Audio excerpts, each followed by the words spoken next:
شروع اللہ کا نام لے کر جو بڑا مہربان نہایت رحم والا ہے۔ حضرت امام عبداللہ بخاری نے کہا کہ ابن عباس، جہید اور محمد بن حبیش نے نبی کریم صلی اللہ علیہ وآلہ وسلم سے یہ نقل کیا کہ ران شرمگاہ ہے۔ انس رضی اللہ تعالی عنہ نے کہا کہ نبی کریم صلی اللہ علیہ وآلہ وسلم نے جنگ خیبر میں اپنی ران کھولی۔ ابو عبداللہ امام بخاری کہتے ہیں کہ انس رضی اللہ تعالیٰ عنہ کی حدیث سند کے اعتبار سے زیادہ صحیح ہے اور جرحید کی حدیث میں بہت احتیاط ملحوظ ہے۔ اس طرح ہم اس بارے میں علماء کے باہمی اختلاف سے بچ جاتے ہیں۔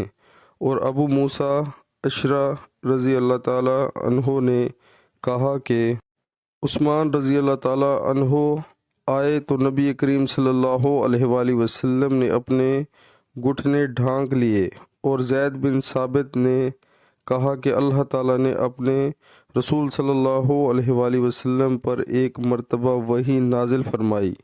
اس وقت آپ صلی اللہ علیہ وآلہ وسلم کی ران مبارک میری ران پر تھی۔ آپ کی ران اتنی بھاری ہو گئی تھی کہ مجھے اپنی ران کی ہڈی ٹوٹ جانے کا خطرہ پیدا ہو گیا۔ صحیح البخاری کتاب نماز کا بیان۔